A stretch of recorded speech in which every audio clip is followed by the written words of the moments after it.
Hello दोस्तों, welcome back to क्यूरियसरी for the daily dose of Indian football. तो सबसे पहले बात करते हैं इंडियन नेशनल वुमेन्स टीम के बारे में। तो क्रिस्पिन छेत्री ने पिंक लेडीज कप 2025 के लिए इंडिया की जो फाइनल 23 मेंबर की स्क्वाड है उसको अनाउंस कर दिया है। अगर आप स्कोर देखेंगे तो ऑब्वियसली कुछ आपको यहाँ पे यंग नए प्लेयर के नाम देखने को मिलेंगे जो कि इंडिया के लिए इस टूर्नामेंट में डेब्यू भी कर सकते हैं। कुछ जो बड़े नाम हैं जैसे कि कैप्टन आशालता देवी, रंजना चानू, दालिमा चिबर, संगीता बेस्पोर, प्यारी जाका, ज्योति चौहान या फिर बाला देवी, ये नाम आपको इस स्कोर से मिस आउट देखेंगे। इसके मल्टीपल रीजन है, कोई किसी को यहाँ पे ड्रॉप किया गया है, कोई इंजर्ड चल रहा है, कोई यहाँ पे ड्यू टू देयर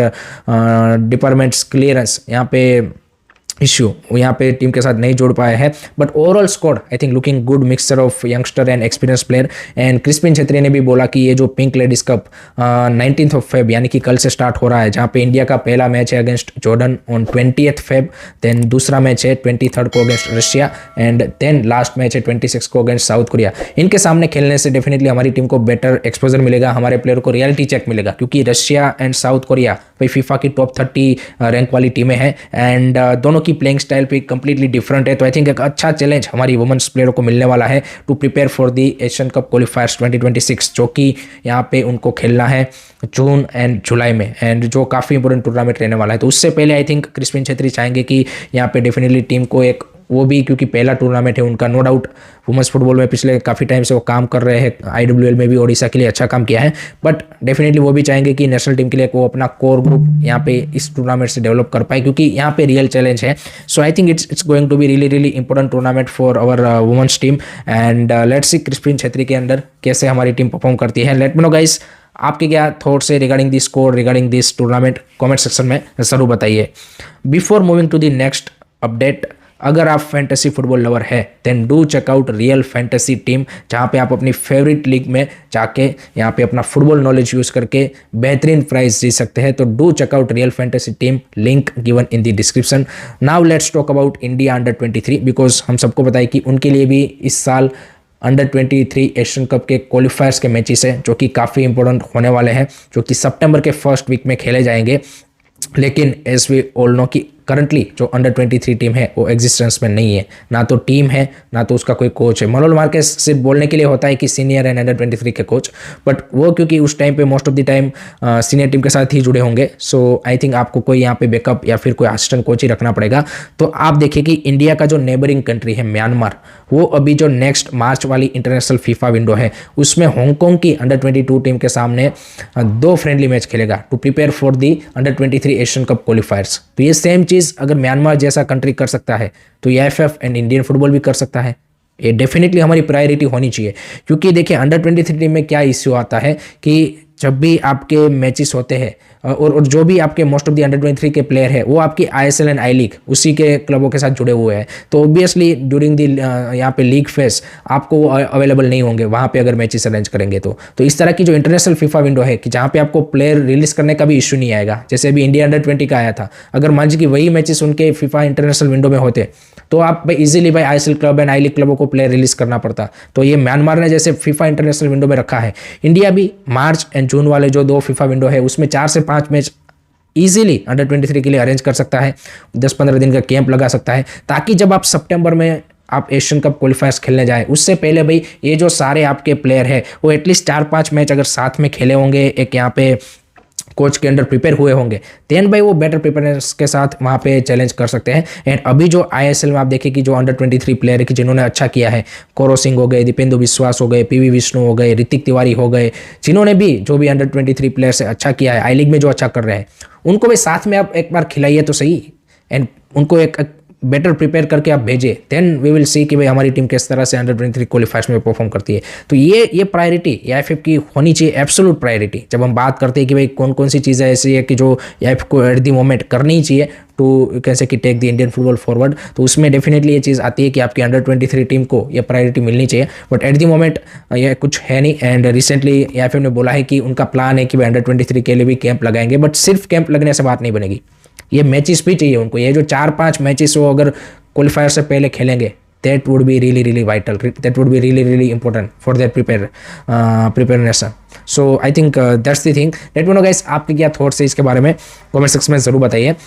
अब बात करते हैं नेक्स्ट आईएसएल प्लेऑफ के बारे में, बिकॉज आईएसएल अपने लीग के लास्ट फेज में है, 4 मैच वीक बचे हैं एंड जो शील्ड की रेस है वो तो आप बोल सकते हैं कि ऑलमोस्ट ओवर हो चुकी है। मैथमेटिकली स्टिल इट्स पॉसिबल कि भाई गोवा अगर सारे मैच जीत जाए, मोहन बगान सारे मैच हार जाए, then there is a chance, but I think Mohun Bagan जिस फॉर्म में है, आई थिंक एक मैच वो निकाल लेगा and that would be good enough for them. So shield में तो भाई मोहन बगान eight the moment clear cut favourite है, बट जो प्ले ऑफ रेस है उसमें अगर आप देखें तो भाई मोहन बगान एंड गोवा ने सिक्योर कर लिया है ऑफिशियली, बट जो रिमेनिंग 4 प्लेसेस है वहाँ पे अभी भी रेस बनी हुई है, जिसमें हम 1 बाय 1 देखें तो जमशेदपुर के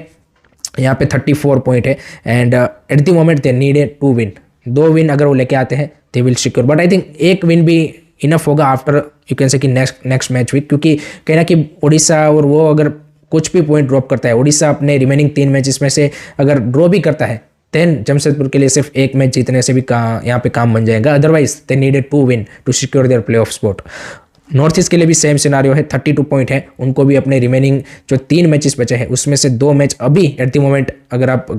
सिनारियो देखें तो उस हिसाब से दोनों 2 मैच जीतने हैं and they will secure, but I think उनके लिए भी थोड़ा सा मेरे को लगता है कि एक विन एक ड्रॉ भी आ जाएगा, तो जो ये जो 35-36 I think will be the cut off in this play off race, तो वो भी सिक्योर कहीं ना कहीं कर लेंगे।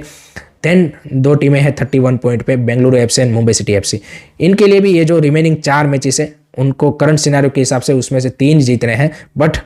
अभी जब नेक्स्ट मैच वीक जाएगा तो ऑब्वियसली थोड़ा सा सिनेरियो चेंज हो सकता है, तो आई थिंक 4 में से दोनों टीमें 2-2 मैचेस निकाल लेंगी, यानी कि 6 पॉइंट यानी कि 37, I think that would be good enough. And Odisha FC के लिए प्लान एंड सिंपल है कि उनको जो 3 मैचेस बचे हैं वो निकालने ही निकालने हैं, जिसमें से एक मोहन बगान के सामने भी है, so that's the challenge for Sergio Lobera side. बाकी Kerala blaster and Punjab FC के लिए एट द मोमेंट है सिनारियो कि 24 पॉइंट पे है एंड रिमेनिंग 4 मैचेस जीत जाए तो वो जा सकते हैं, बट मेरे को नहीं लगता कि Kerala blaster and Punjab FC 4 matches अपने निकालेंगे एंड प्ले ऑफ के लिए जाएंगे। तो आई थिंक जो टॉप 6 है उसमें अभी एट द मोमेंट मेरे को लगता है कि Odisha FC can challenge for that 1 spot and BFC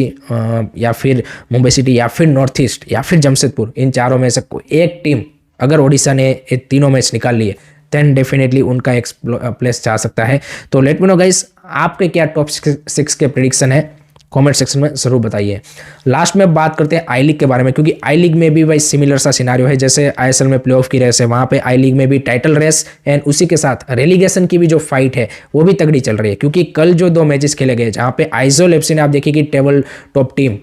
जो है यहाँ पे चर्चिल ब्रदर उनके साथ 1-1 ड्रॉ खेला। आइजोल एफसी रेलीगेशन के लिए फाइट कर रही है, चर्चिल ब्रदर टाइटल के लिए फाइट कर रही है, तो वहाँ पे वो दोनों बैटल साथ ही में चल रही है एंड चर्चिल ब्रदर के इस पॉइंट ड्रॉप के साथ उन्होंने मौका दे दिया है इंटरकाशी एंड नामधारी को एंड इवन रियल कश्मीर को, जो कि आज खेल रहे हैं। सो उन तीनों टीमों को मौका दिया है to close that gap for the title.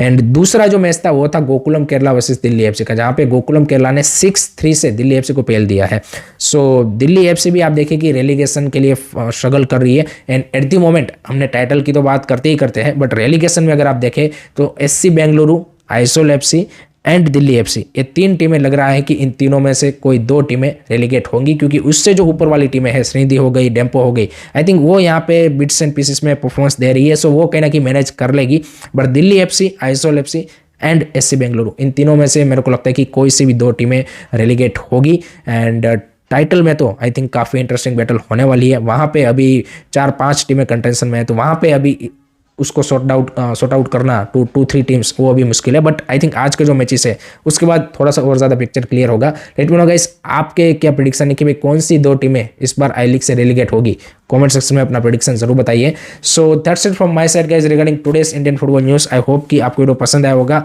Keep supporting Indian football, don't forget to like, share and subscribe curious. जय हिंद, जय भारत।